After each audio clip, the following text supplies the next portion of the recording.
Colossenses 3,18. Esposas, que cada uma de vocês se sujeite ao seu próprio marido, como convém no Senhor.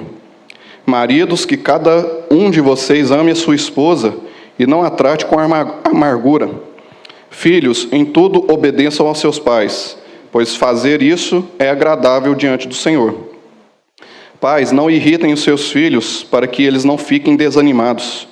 Servos, obedeçam em tudo a seus senhores aqui na terra, não servindo apenas quando estão sendo vigiados, visando somente agradar pessoas, mas com sinceridade de coração, temendo o Senhor. Tudo o que fizerem, façam de todo o coração, como para o Senhor e não para as pessoas, sabendo que receberão do Senhor a recompensa da herança. É a Cristo, o Senhor, que vocês estão servindo. E quem fizer injustiça, receberá em troca a injustiça feita. E nisto ninguém será tratado com parcialidade. Senhores, tratem os seus servos com justiça e igualdade, sabendo que também vocês têm um Senhor no céu. Deixe sua Bíblia aberta, feche apenas seus olhos, vamos orar mais uma vez. Deus Todo-Poderoso, nós lemos a Tua Palavra e queremos, Deus, clamar por graça e misericórdia, pela ação poderosa do Teu Espírito em nossas mentes e os nossos corações, para que nós possamos, Deus, entender e, mais do que isso, praticar o que a Tua Palavra nos ensina. Ó Deus, em nome de Jesus, toma os nossos ouvidos, as nossas mentes, tira toda distração da nossa cabeça, leva, Senhor, nossos corações cativos a Ti e ministra em nossas vidas a Tua santa e doce palavra. Ó Deus, em nome de Jesus, assim nós oramos. Amém e amém. Meus irmãos, nós já estamos finalizando a carta de Colossenses. Como os irmãos bem sabem, nós trabalhamos toda a carta de Colossenses. Se você deseja assistir os outros sermões, está disponível no YouTube. Mas hoje nós chegamos ao último sermão dessa série, ao último sermão. E se nós pudéssemos resumir o que foi a carta de Colossenses e o que ela significa para nós, é o apóstolo nos mostrando que Jesus Cristo, Ele é suficiente para a nossa vida. Ele é suficiente para nós, tanto na nossa vida no agora, quanto na nossa vida vindoura. E olhando para trás, nós podemos relembrar que o capítulo 1 vai nos mostrar sobre a suficiência da pessoa de Cristo. O coração do capítulo 1 vai dizer que Cristo é a imagem do Deus invisível. Nele tudo subsiste. Ele é o Senhor sobre todas as coisas. Fala então da suficiência da pessoa de Cristo. Fala que nele nós fomos reconciliados, somente em Cristo e mais ninguém. Mas quando nós olhamos também para o capítulo 2, nós vemos Paulo dizendo sobre a suficiência da obra de Cristo em nossas vidas. De como a obra de Cristo foi suficiente para nós, porque da mesma forma que Ele morreu, a nossa velha vida morreu também nele. Da mesma forma que Ele ressuscitou, nós também ressuscitamos para uma nova vida, para novidade de vida. E da mesma forma que Cristo foi exaltado, nós também um dia seremos exaltados com Ele, para toda a eternidade. E é a partir dessas grandes verdades do capítulo 1 e 2, que a palavra de Deus vai nos exortar às aplicações diárias. Como nós vimos, aplicações como rejeitar os falsos ensinos. Uma vez que nós tivemos acesso a essas verdades, que nós recebemos essas verdades, de que Cristo é suficiente para nós, de que nós recebemos nele uma nova vida, nós devemos então rejeitar os falsos ensinos, buscar e pensar nas coisas do alto todos os dias, viver uma vida de santidade, abandonando as práticas da velha vida e revestindo das práticas da nova vida todos os dias. E agora nós chegamos nesse texto que nós lemos, Colossenses capítulo 3, verso 18. E Paulo, a doutrina de Paulo, meus irmãos, ela é tão interessante porque ele vai mostrar agora que a redenção que Cristo operou nas nossas vidas, a nova vida que nós recebemos de Cristo, essa redenção, ela não atinge somente a nossa vida espiritual, mas ela alcança as partes mais cotidianas, mais diárias, mais naturais da nossa vida, que é a nossa vida no lar e a nossa vida no trabalho. E nós precisamos, irmãos, rejeitar com todas as nossas forças aquela ideia de que nós temos uma vida dividida, de que uma parte da minha vida é sagrada e que outra parte da minha vida ela é secular, ou ela é rotineira, cotidiana. O culto, as atividades da igreja, essa é a parte da minha vida, a parte sagrada da minha vida. Na segunda-feira, no meu trabalho, na minha casa com minha família, ali é a minha vida pessoal. Dentro da igreja eu tenho um Rodrigo, fora da igreja eu tenho outro Rodrigo. Isso, meus irmãos, talvez você entrou aqui nessa noite dessa forma. Talvez a nova vida que você recebeu em Cristo, ou que você diz ter recebido em Cristo, só foi ativada quando você passou aqueles portões. Porque no restante da semana, com a família, no trabalho, assistindo jogos de futebol, talvez você seja outra pessoa. Isso não é bíblico. Essa divisão não existe nas Escrituras, porque a redenção de Cristo, ela transforma a nossa vida espiritual, mas também a nossa vida cotidiana, a nossa vida comum. Ela transforma a nossa vida comum. E eu quero trazer um alerta para você. Antes de você olhar para uma pessoa dentro da igreja e julgar que ela é uma pessoa espiritual, porque ela exibe os seus dons dentro da igreja, olhe para como ela trata a sua esposa, para como ele trata a sua esposa, ou como ela trata o seu marido, ou como ele trata o seu filho, como ele é no trabalho, como ele é em casa. Isso sim vai provar o que é uma pessoa espiritual. Isso sim vai provar o que é uma pessoa espiritual. Conta-se, meus irmãos, uma história, eu queria trazer isso para vocês. Conta-se a história de uma criança que, após o pastor pregar no culto sobre família, falar sobre amor, sobre compaixão, sobre isso e aquilo, a criança chegou no pastor depois do culto, puxou o terno: pastor, será que tem jeito da minha família mudar aqui para a igreja? Será que tem jeito da gente morar aqui? O pastor, sem entender aquilo, perguntou: por que, meu queridinho? Que o papai, ele não é desse jeito aí que o senhor falou em casa, não. Não é dessa forma aí que o senhor falou. Aqui na igreja, não. Aqui, ele é desse jeito aí que você falou. Ele é dessa forma. Lá em casa não tem nada disso. Eu quero lembrar você que a nossa vida cotidiana, ela testemunha da nossa fé. É ela que testifica da nossa fé. Porque não é aqui dentro que você dá fruto, é lá fora. O seu primeiro ministério é lá na sua família. A sua vida, como eu disse, não existe divisão de sagrado e secular. Aqui é apenas um ambiente onde os santos se reúnem para cultuar a Deus. Mas e depois que passa aqueles portões? É isso que nós vamos trabalhar nessa noite. Como a redenção de Cristo alcança a nossa vida comum. E Paulo começa a falar para as esposas. Não sei por que o motivo, mas ele decide falar primeiro para as mulheres. Veja comigo o capítulo 3, verso 18, ele diz: esposas, que cada uma de vocês se sujeite ao seu próprio marido, como convém no Senhor. A palavra para as mulheres é sujeição. E o que isso significa, Rodrigo? Você está sendo machista? Não, irmão, calma. Se sujeitar é subordinar mesmo, obedecer ao marido. Mas isso não significa escravidão, nem muito menos inferioridade. Nós não estamos tratando aqui de valores, nós estamos tratando aqui de propósito. Gálatas capítulo 3, verso 28, Paulo vai dizer exatamente isso. Não pode haver mais homens e mulheres, porque todos vocês são um em Cristo Jesus. Então a discussão aqui não é de competência, é de propósito. Para o que a mulher foi criada? E nos ajuda a entender muito o texto de Gênesis capítulo 2, porque o próprio Deus fala a respeito da formação da mulher. E eu achei isso interessante porque o texto não diz que a mulher foi criada, mas sim que ela foi formada. Mas Adão não, Adão foi criado. Deus criou Adão, mas formou a mulher a partir de Adão. E o texto de Gênesis capítulo 2, verso 18, Deus vai dizer algo muito interessante, porque ele diz: não é bom que o homem esteja só. Ou seja, a mulher é companheira. Mas ele diz também: farei para ele uma auxiliadora.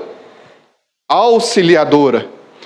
Esse é o papel original da mulher. Ser auxiliadora do homem. Ser auxiliadora do seu marido. É aquela que contribui para o cumprimento da missão do seu marido. Ao homem foi dado a missão, e a mulher foi criada para auxiliá-lo nessa missão, no cumprimento dessa missão. Veja bem, mulheres, o mundo aí fora, ele acha que empoderamento feminino é o fato da mulher poder ser autossuficiente, o fato dela poder ser o que ela quer. Eu decido, eu faço. Eu quero, eu consigo. Essa é a filosofia do mundo secular. Mas isso é uma grande mentira. Nossa, Rodrigo, você está dizendo que nós somos incapazes? Não, irmão, é porque, minhas irmãs, é porque nenhum ser humano é autossuficiente em si mesmo. Ele é totalmente independente das outras pessoas. Homem e mulher são seres dependentes uns dos outros. Mas o movimento feminista, que é o que você vai chegar lá fora e vai encontrar lá fora, que você vai ouvir lá fora, ele está invadindo as igrejas e criando uma guerra entre os gêneros, de forma que agora a mulher cria uma repulsa contra o homem. Tudo que o homem faz ou fala é machismo. Você pode ser acusado criminalmente aqui no Brasil, por causa de uma tal de misoginia. Você pode estar sendo preconceituoso só pelo fato de você interromper uma mulher falando. Esse é o padrão do mundo. É dessa forma que o mundo quer que você pense, mulher. Que você é autossuficiente. E dessa forma, ele atinge o órgão vital da sociedade, a família. Porque, em nome da liberdade, eles criam uma guerra. Mas na guerra não existe liberdade, existem inimigos. Então eles colocam o homem como seu inimigo e fazem você guerrear contra o seu próprio marido. É assim que o mundo te apresenta a masculinidade. Mas eu quero dizer para você que só existe verdadeira liberdade quando você, mulher, cumpre o propósito para o qual Deus te criou. Quando você se submete voluntariamente à autoridade do seu marido.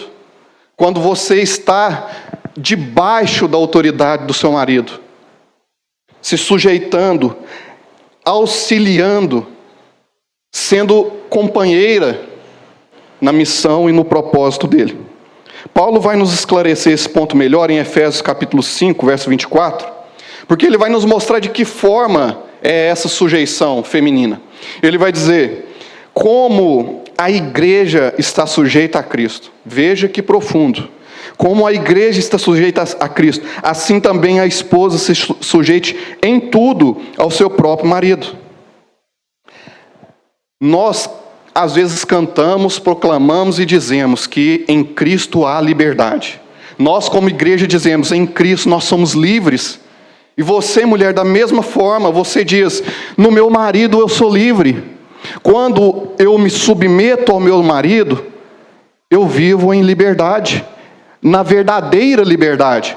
Entenda uma coisa, da mesma forma que a igreja está sujeita a Cristo, e em Cristo a igreja encontra liberdade, então quando a mulher se sujeita ao marido, ali ela encontra liberdade. Porque ela está cumprindo a sua missão, o seu papel. Ela não está sobrecarregada daquilo que é função masculina. Nada melhor do que trazer uma ilustração do mundo real. Uma jornalista e também feminista, chamada Nora Vicente, ela passou 1 ano e meio disfarçada de homem, porque ela queria provar que os homens eram privilegiados. Então ela mudou as suas roupas, seu cabelo, fazia uma maquiagem profissional com um profissional qualificado. Resultado dessa experiência, após 1 ano e meio vivendo como homem, ela finalizou o projeto, escreveu um livro sobre isso, e logo em sequência foi internada numa clínica psiquiátrica com depressão grave. Com depressão grave, sequelas de ter vivido numa função que não era a dela. Ela encarou 1 ano e meio o universo masculino. E ao final da experiência, ela foi internada numa clínica com depressão profunda. Por quê? Porque ela não foi criada para isso. Ela descobriu que o universo masculino é totalmente diferente. E ao contrário do que ela pensava, os homens, ao invés de ser privilegiados, eles enfrentam solidão, cansaço, disputam uns com os outros. Esse foi o resultado prático de quando a mulher não se sujeita ao seu marido e ela quer assumir funções masculinas. Mulher, o mundo quer te masculinizar. Já percebeu que até mesmo os trejeitos, as feições, as mulheres hoje em dia adotaram do mundo masculino? As mulheres querem ir para a academia para ficar com um braço grande, com costas definidas, aqueles trejeitos masculinos. Inconscientemente, as mulheres vão em busca disso, porque é o novo padrão, é o novo modelo que o mundo está empurrando para dentro da sua vida, mulher. Quer mexer na sua identidade, quer mudar o seu eixo, trocar o seu propósito para o qual Deus te criou. Quer tirar você de uma mulher feminina, companheira, auxiliadora, para uma mulher masculinizada. Já percebeu que quando a mulher assume o papel masculino, ela sofre, o casamento sofre, a família sofre, justamente porque é falta de propósito. Não foi criado para aquilo.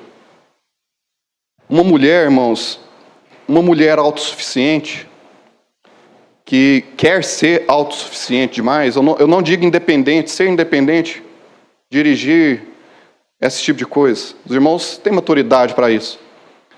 A mulher que quer ser autossuficiente demais, ela sofre de 2 maneiras.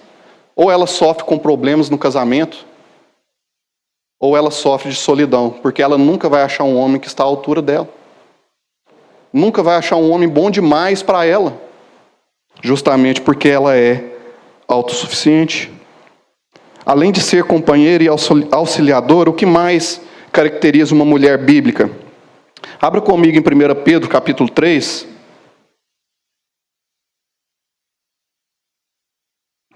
Veja como a palavra de Deus descreve uma mulher bíblica. 1 de Pedro, capítulo 3, verso 1.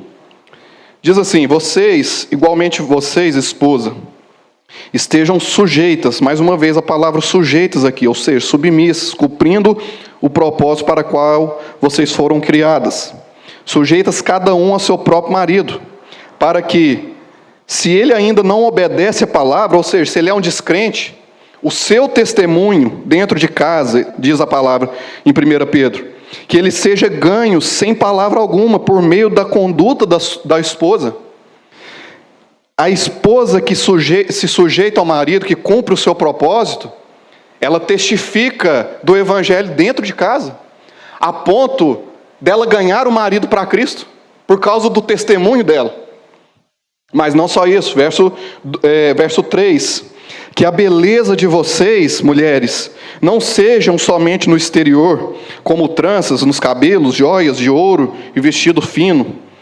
Isso é muito bom, amém? Isso é muito bom, homens, presenteiem suas esposas. Mas o argumento de Pedro é que a beleza de vocês não seja somente no exterior. É o que ele continua a dizer no verso 4, que ele diz: mas que ela, a beleza, esteja no seu interior, uma beleza permanente, de um espírito manso e tranquilo, que é de grande valor diante de Deus, pois foi assim também que no passado costumavam se enfeitar as santas mulheres que esperavam em Deus, estando cada qual sujeita ao seu próprio marido. A beleza feminina que nasce do interior de uma mulher bíblica, de uma mulher que entende o seu propósito dentro do seu lar, como mulher, como feminina, como companheira, como auxiliadora do seu marido. Mas Paulo avança agora em Colossenses e ele vai falar aos maridos. Não pense que o nosso papel é menos ou mais fácil, diz ele, no verso 19: maridos, que cada um de vocês ame a sua esposa e não a trate com amargura. Veja, se a palavra para a mulher é sujeição, para o marido é amor. E aqui amar é cuidar, é ter afeto, lealdade, respeito. Eu gosto que Paulo aqui ele foi resumido, mas em Efésios capítulo 5, verso 25, Paulo nos diz como é esse amor. E ele sobe o padrão lá para cima. Ele diz em Efésios 5, 25, maridos, que cada um de vocês ame sua esposa, como também Cristo amou a igreja. Simples. É um padrão assim, até fácil de cumprir, né? Como Cristo amou a igreja. Uma vez, meus irmãos, que o propósito da mulher é se sujeitar ao marido, como o marido deve amar a sua esposa? De que forma? Como Cristo amou a igreja. Isso é fácil? Não. Mas é a missão do marido. É a missão de nós, homens, ser líder da família, da esposa, e amar a esposa como Cristo amou a igreja. Nós não estamos falando aqui de um amor de filme de Hollywood, o amor do Cupido que foi lá e lançou uma flechinha no seu coração, oh, meus olhinhos brilharam. É um amor voluntário, um amor sacrificial, um amor que rejeita e renuncia os próprios desejos pelos desejos da mulher, da esposa. Abstém-se do prazer próprio para satisfazer a mulher, para alegrar a mulher, para amar a esposa. Um amor sacrificial e voluntário. Meus irmãos, homens da igreja Betesda, levante-se e seja um homem de verdade da sua família. Você foi feito para pastorear a sua casa. Você foi feito para ser o sacerdote do seu lar. Você nasceu para ser homem, masculino, bíblico, que ama a sua esposa, que ama a sua família e que honra a sua mulher. Se coloque de pé e seja um homem de verdade. Mas a masculinidade bíblica, do homem bíblico, nós podemos apresentar aqui pelo menos 4 características. Por que é importante falar disso? Porque a maioria de nós aprendemos o que é ser homem com nossos pais. E muitas das vezes nossos pais, principalmente os mais antigos, ensinaram que ser homem é ser o provedor. É o homem que acorda 5 horas da manhã e chega em casa 10 horas da noite, mas não falta nada dentro de casa. Mas o homem bíblico não é só o homem provedor. Quando nós falamos de masculinidade bíblica, de homem bíblico, nós falamos sim de um homem provedor. E aqui não necessariamente eu estou dizendo que a mulher não pode trabalhar. Eu só estou dizendo que você não pode ser um preguiçoso, que fica sentado no sofá o dia inteiro, enquanto sua mulher trabalha. Você é o provedor, você é o responsável. E você, solteiro que quer casar, saiba disso. Tenha um emprego que sustente a sua família e a sua esposa, porque você é provedor. Se você é preguiçoso, então continue preguiçoso solteiro. E saia da casa dos seus pais também. Não vai dar trabalho o resto da vida, não. Seja homem. Além de provedor, você, homem, precisa ser protetor. Porque é para você amar como Cristo amou, então você tem que ser um mini Cristo dentro da sua casa. Você tem que prover, você tem que proteger. Você é que identifica o perigo. Você que se coloca entre sua família e o perigo. Você que protege os seus filhos. Você que protege sua casa, a sua esposa. Existe um homem aí, passam na rua cheio de gracinha com a esposa, o homem não fala nada. Está na rua, acontece alguma coisa, ele é o primeiro a correr.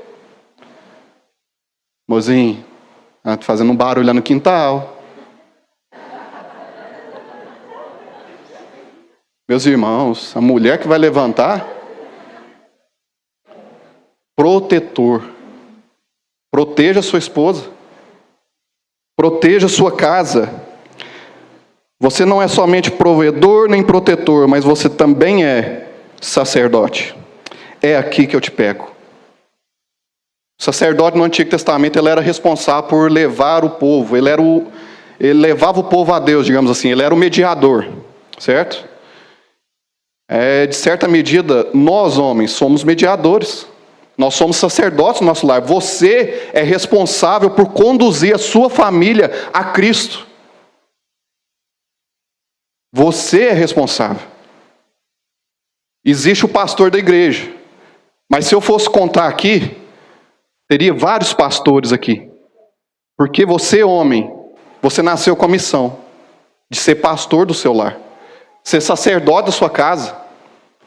Você é responsável por levar sua família a Cristo. Por apresentar o evangelho a eles. Por testemunhar do amor de Cristo dentro do seu lar. Você é o sacerdote da sua família. Não seja uma âncora para sua família. Está aqui a mulher sofrendo para trazer o marido para a igreja. E você, mulher, não seja uma pedra de tropeço para o seu marido também. Que muitas mulheres não querem o marido dentro da igreja fazendo a obra. Melhor seria se ele estivesse no boteco. Então valorize quando você tem um marido que é um homem bíblico. Você, homem, a quarta característica do homem bíblico: provedor, protetor, sacerdote e profeta. O que era o profeta? Responsável por anunciar a palavra de Deus todos os dias, dia após dia. Anunciar a palavra de Deus ao seu povo, à sua família. E como você anuncia a palavra de Deus? Primeiro você tem que conhecer, meu amigo. Não tem como você anunciar uma palavra que você é analfabeto bíblico. Você não sabe o básico. Como você vai ensinar seu filho sobre adoração, sobre santificação, sobre conselhos da vida?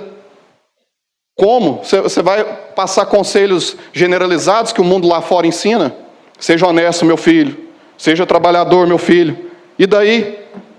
Se ele crescer e virar médico e for um ímpio, vai para o inferno, mesma coisa. Você precisa ensinar o seu filho o caminho de Cristo, o caminho da cruz. A missão de nós, pais e maridos, é conduzir a nossa família à cruz de Cristo. A cruz de Cristo, porque é ali a salvação. Sua esposa e seus filhos precisam de um homem que não é somente provedor. Precisa de um homem que seja um verdadeiro líder, um verdadeiro pastor da sua casa. 1 de Pedro 3, verso 7, Pedro também trata sobre maridos. Ele diz algo interessante, que ele diz assim: maridos, vocês igualmente vivam a vida comum do lar. Olha que expressão interessante, essa é uma palavra só no grego, tá? Vivam a vida comum no lar, é uma palavra só, que significa coabitar. Isso envolve o relacionamento íntimo do casal, mas também envolve o fato de coabitar, de coabitar. Homem, lembre-se, você está morando numa casa com uma família, com outras pessoas. Seu filho não está preocupado se você chega do trabalho cansado. Não é culpa dele, é obrigação sua trabalhar, mas ele precisa da sua atenção. Entendeu o que é coabitar? Viver a vida comum do lar é chegar em casa e dar atenção à sua família. Amar a sua esposa, zelar por ela. Coabitar também no sentido de relacionamento íntimo. Que ela precisa de você também, assim como você precisa dela. Como o próprio apóstolo Paulo vai nos exortar a não se abster por longos períodos da relação íntima do casal. Do casamento, tá bom? Namorados. Casamento que eu estou falando. Não se abster por muito tempo, para que não seja tentado. Então, maridos, vivam a vida comum do lar. Aprende a coabitar. Irmãos, esse aparelhinho aqui é uma bênção. Mas está tirando muito essa coabitação. Esse viver a vida comum do lar. Às vezes o marido e a esposa trabalham. Quando chega no fim do dia, sentam de frente a uma televisão, ligam qualquer programa lá e cada um vai mexendo no seu telefone. Os filhos estão tocados no quarto mexendo no telefone. Isso não é viver a vida comum no lar. Maridos, vivam a vida comum do lar. Coabitem, e o texto diz, com discernimento, dando honra à sua esposa. Elogiar a sua esposa. Ter ela em grande estima. Quanto tempo faz que você não elogia sua esposa? Que seja, nossa, meu bem, que roupa bonita que você está hoje. O cotidiano nos engole vivos, se a gente não voltar os nossos olhos para que as Escrituras nos mandam viver. Trata a sua esposa com honra, pois ela é a parte mais frágil. E também co-herdeira da mesma graça, é o que diz o apóstolo Pedro. Ela é o vaso mais frágil. Homem, o seu sistema foi feito para você aguentar. Então, às vezes, o que acontece no trabalho, não precisa chegar em casa e despejar na esposa. Se você passou raiva lá, deixa lá, meu amigo. Porque amanhã você vai passar raiva de novo. Ela é o vaso mais frágil. Lembra da mulher que eu falei? Fez o experimento de 1 ano e meio? Pois é. Se você começa a despejar sobre a sua esposa, resultado do seu dia, ela não suporta, ela não foi feita para isso. Ela foi feita para te auxiliar. Ela foi feita para ser sua companheira. E você foi feito para amar ela, amar a sua família. Você, homem, você precisa amar a sua esposa e demonstrar isso. Quem ama, demonstra. Não basta você... eu casei com ela, eu trato da casa, eu faço isso e aquilo, tudo bem. Mas você já falou para ela que você ama ela? Você teve sorte de casar com ela? Que ela é uma boa esposa, uma boa mãe? Lembre-se que ela é uma parte mais frágil. Sentimentos sensíveis. Quando o homem e a mulher, meus irmãos, eles frutificam os frutos do Espírito Santo dentro do lar, o casamento é transformado. Nós vemos a redenção da nossa vida, da nossa nova vida, nós recebemos, alcançando o nosso lar, redimindo o nosso casamento, transformando o nosso casamento pela graça de Deus. Mas Paulo não trata somente de casamento, ele trata também dos filhos. Verso 20: Filhos, em tudo obedeçam seus pais, pois isso é agradável, pois fazer isso é agradável diante do Senhor. Então, qual que é a palavra para os filhos? Obedeçam. Só isso, Rodrigo? Só isso. Mas o que é obedecer? É ouvir e praticar. Ouvir e praticar. Ouça seus pais e pratiquem o que eles dizem. Efésios 6, Paulo também falando sobre esse assunto, ele vai dizer algo mais. Ele vai dizer: filhos, obedeçam seus pais porque isso é justo. Isso faz parte da lei de Deus. E ele vai apresentar um argumento convincente. Ele vai dizer: honre seu pai e sua mãe. Porque esse é o primeiro mandamento com promessa. Você já parou para pensar nisso? Dos 10 mandamentos, o primeiro com promessa é aquele que você deve honrar pai e mãe. Honrar pai e mãe, porque há uma promessa nisso. Em toda a Bíblia, a obediência ela é retribuída com favor e com a graça de Deus. E filhos, quando vocês honram os pais, existe uma promessa. Vida longa sobre a terra, prosperidade sobre a terra, bênção sobre essa terra, nessa vida. Pelo simples fato de você honrar o pai. Mas por outro lado, a Bíblia também trata da desobediência, que é alvo do juízo de Deus. Então você que é filho, lembrando que você que é pai também é filho, né? Não existe filhos apenas crianças, existem filhos adultos também. Então aprenda a honrar os seus pais, a cuidar deles. A ordem para os filhos é simples: obedeçam aos seus pais, honrem os seus pais. E a pergunta que fica é: até que ponto eles devem honrar os pais? Até ao ponto de não ferir nenhum princípio da palavra de Deus. Porque existem muitos pais, inclusive alguns crentes aí, né? Manda o filho mentir. Não, fala que eu não estou aqui hoje não. Pode mentir? Não, é pecado. Então, até onde vai a obediência aos pais? Até onde não fira os princípios da palavra de Deus. Pois, como diz a palavra, é melhor obedecer a Deus do que obedecer aos homens. Honre o seu pai e a sua mãe. Honrar pai e mãe é cuidar do pai e a mãe. É ter eles em grande estima, é amar eles. É participar da vida deles. Quantos filhos abandonam os pais na velhice? O pai criou o filho desde criancinha, ensinou a pegar até na colher, e na velhice o filho abandona os pais. Isso é muito triste. Isso é muito triste. Aprenda a honrar pai e mãe, a tratar com gratidão e respeito. Em última instância, meus irmãos, a nossa obediência aos nossos pais é um reflexo da nossa obediência a Cristo. Porque, como Paulo disse, isso é agradável ao Senhor, é agradável a Deus, reflete a nossa nova vida que nós recebemos de Cristo, no nosso relacionamento com os nossos pais. Mas não pense que Paulo orienta apenas aos filhos. Aqui é sempre relacionamento, não sei se os irmãos perceberam.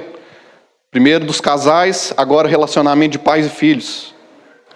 E ele diz aos pais, verso 21, pais, não irritem seus filhos para que eles não fiquem desanimados. Esse é um ponto importante, porque irritar os filhos é o mesmo de você incitar, provocar o seu filho. Veja bem, meus irmãos, uma grande dificuldade que nós temos como pais, às vezes é impor a nossa autoridade sobre os filhos. E para isso a gente usa de vários artifícios, inclusive o grito. Normal, senão a criança parece que enfiou alguma coisa no ouvido lá e não te escuta, não sei o que acontece. É incrível, o filho não escuta o pai e a mãe. Você está falando, às vezes não escuta, ok? Mas nós precisamos aprender a não irritar os nossos filhos. Você já mandou seu filho fazer alguma coisa e ele fez na hora? Lembra aí algum dia do cotidiano? Ele fez na hora. Você lembrou de agradecer o seu filho? Porque ele te obedeceu? Não é agradecer porque ele obedeceu. Entenda bem. Filho, pega isso lá para o pai. Ele foi lá e pegou. Obrigado, filho. Agora, existem pais que irritam o filho de que forma? Tratando mal. Sendo grosso. Tratando os filhos entre um e outro. Tem vários filhos, tratando com desigualdade. Fazendo os filhos ter ciúmes dos irmãos. Então, pais, não irritem seus filhos, não provoquem os seus filhos à ira. É isso, é tratar o seu filho com amor. É saber quando você precisa ser firme, duro, e a Bíblia aprova, sim, a correção com vara. Se necessário, use, corrija seu filho.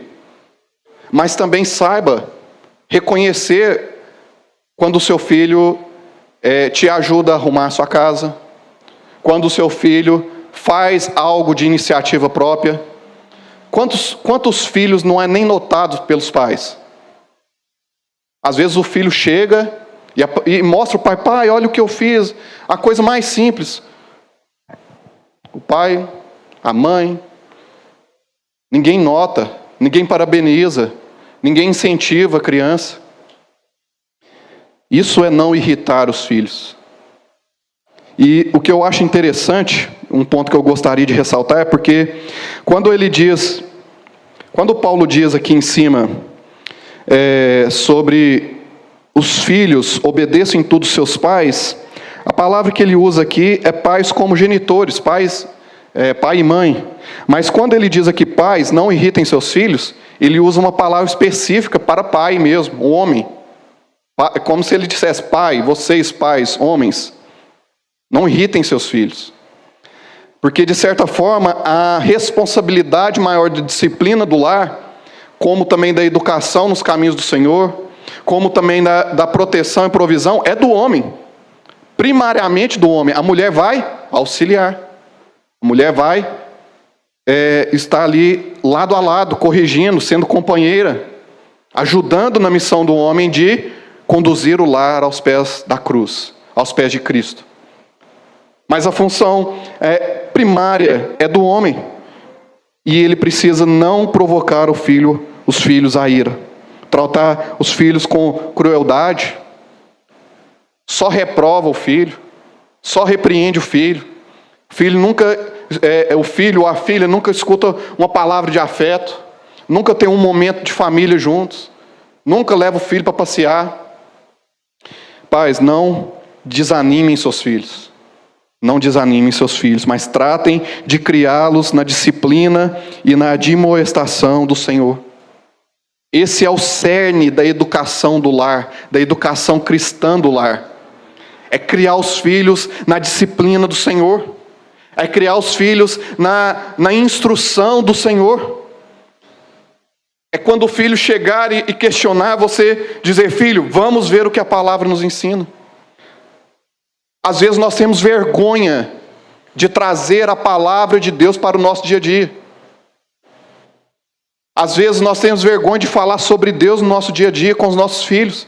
Não tenha vergonha. Quantas vezes você perdeu a oportunidade de dizer ao seu filho: agradeça a Deus pela comida que nós temos, porque foi Deus que nos deu. Às vezes seu filho fala assim: nossa, que comida gostosa. Você não fala nada, você poderia dizer: agradeça, filho, porque foi Deus que nos deu. A oportunidade está aí para você instruir o seu filho no caminho do Senhor. Quando fala em instrução no lar, meus irmãos, nós não estamos falando de você abrir uma teologia sistemática, abrir a Bíblia, abre aí que agora nós vamos pregar a palavra e não sei o que. Irmãos, coisas simples. Sai com seu filho para passear e mostre seu filho a natureza. Olha, filho, olha que bonito que é pássaro ali. Sabe quem fez? Foi Deus. O nosso Deus. Coisas do dia a dia. Coisas do cotidiano. Como diz Deuteronômio capítulo 6. No deitar, no levantar, no assentar da mesa. Que a palavra seja ensinada. A instrução do Senhor seja ensinada. É na mesa de café. É assistindo um filme. É passeando, é conversando. É instruir o filho nos caminhos do Senhor. Agora, meus irmãos, Paulo trata de uma relação que às vezes nós desprezamos, que é a relação trabalhista. Veja bem, eu iniciei o sermão dizendo que nós não temos divisão na nossa vida. Não existe o sagrado e o profano. Não existe, aqui eu sou o Rodrigo crente, ali eu sou o Rodrigo que tenho minha vida secular. Não existe essa divisão. Certo? Nós recebemos uma nova vida em Cristo. E essa nova vida, ela não se manifesta só dentro da igreja, nos cultos ou nos retiros. Se manifesta no nosso lar, como eu acabei de expor, mas também se manifesta no nosso trabalho. Se manifesta também no nosso trabalho. E veja comigo como Paulo trata disso no verso 22. Ele diz assim: servos, obedeçam em tudo a seus senhores aqui na terra, não servindo apenas quando estão sendo vigiados, visando somente agradar pessoas. Aqui é aquela pessoa que trabalha bem só perto do chefe, né? Mas diz Paulo, mas trabalhe com sinceridade no coração, temendo o Senhor. E já no verso 1 do capítulo 4, ele vai tratar também dos senhores, dos patrões. Aqui, meus irmãos, é uma relação mesmo de senhor e escravo. Aqui é essa relação. Mas nós podemos aplicar esses princípios para a relação que nós vivemos no nosso dia a dia, de funcionário e patrão. Talvez você seja patrão, mas talvez você seja funcionário. E nós precisamos entender isso, como é ser um patrão bíblico e ser um funcionário bíblico. Porque lá você não deixa de ser crente. Pelo contrário, lá você precisa manifestar a sua fé. E diz assim no capítulo 4, verso 1: senhores, tratem os seus servos com justiça e igualdade, sabendo que também vocês têm um Senhor nos céus. Veja bem, a ideia aqui dessa relação é que o funcionário crente e o patrão crente, os dois em Cristo são iguais. Eles não têm diferença, os dois servem o mesmo Senhor. Então, tanto o patrão não pode tratar o funcionário com desigualdade, com injustiça, com rigidez severa, mas também o funcionário ele não pode trabalhar só quando o patrão está próximo. Ele não pode ser aquele funcionário que trabalha só quando está sendo observado, mas diz a palavra, trabalhe com sinceridade, temendo o Senhor. Como que para Cristo é o que Paulo diz. Já pensou nisso? Amanhã você acordar cedo e falar assim, hoje eu vou trabalhar se eu fosse trabalhar para Cristo. Meus irmãos, isso não é fácil. Porque nós tratamos o nosso trabalho como se fosse algo à parte da nossa vida religiosa, à parte da nossa vida como crente. É por isso que eu estou insistindo tanto no fato de que não há divisão. Para que você levante amanhã e entenda que você trabalha e glorifica a Deus também no seu trabalho. O resumo do ensino de Paulo nessa relação trabalhista está no verso 23. Veja comigo. Tudo o que fizerem, façam de coração. Façam de coração, como para o Senhor e não para as pessoas. É como você fosse trabalhar e enxergasse no seu trabalho a oportunidade de glorificar a Deus, de glorificar a Cristo. Essa é a ideia de Paulo aqui, verso 24. Sabendo que receberão do Senhor a recompensa da herança. A recompensa, Paulo coloca aqui o fato de que a nossa recompensa não é receber o salário no fim do mês. A nossa recompensa é de que nós fomos fiéis lá no nosso trabalho e nós vamos receber a recompensa eterna, da vida eterna, em Cristo Jesus. E ele diz, é a Cristo, o Senhor, que vocês estão servindo. Verso 25, e quem fizer injustiça receberá em troca a injustiça feita. E nisto ninguém será tratado com parcialidade. Aqui é bom nós darmos uma atenção. Por quê? Porque, irmãos, quem é empresário aí, sabe como está no comércio atualmente. Porque antigamente, você chegava com o currículo e dizia que era evangélico, a pessoa te contratava de imediato quase. Por quê? Via na pessoa confiança. Sabia que a pessoa ia trabalhar bem. Mas hoje não. As coisas mudaram, as coisas inverteram. Chega um currículo lá, crente, nossa, não. Crente, não. A pergunta que fica é, como que está sendo o testemunho dos crentes lá fora para chegar a esse ponto? Que eu contratar crente é o mais enrolado, é o que mais chega atrasado, é o que faz mais coisa errada no serviço. Crente que faz coisas erradas no trabalho. Além de fazer coisas erradas, ainda faz coisas para lucro pessoal. Crentes que trabalham e são corruptos. Que veem a oportunidade de aproveitar da empresa em que está e não perdem a oportunidade, se aproveitam mesmo, se esbaldam. Belo testemunho que nós estamos dando lá fora. Eu pergunto a vocês, será que as pessoas olham para nós lá no trabalho e dizem, esse é crente de verdade, esse cumpre a função, esse testifica de Cristo, eu vejo Cristo nele? Será que é assim que o patrão nos enxerga, que o chefe nos enxerga? Conta-se uma história, né? Mais uma história para vocês aqui. De um recém-convertido, um homem recém-convertido, um sapateiro. Chegou para Lutero e perguntou, Lutero, pastor Lutero, né? Como eu posso servir melhor a Deus? Lutero respondeu para ele, faça bons sapatos e venda a um preço justo. Veja que resposta simples. Mas talvez a intenção daquele sapateiro fosse que Lutero dissesse para ele, você precisa sair do seu trabalho e assumir agora uma função sagrada, de pastorear, de ser missionário, de ir e viver pela obra, e glória a Deus e aleluia, e só no manto e tudo mais. Não, essa não foi a resposta de Lutero. Faça bons sapatos e venda a um preço justo.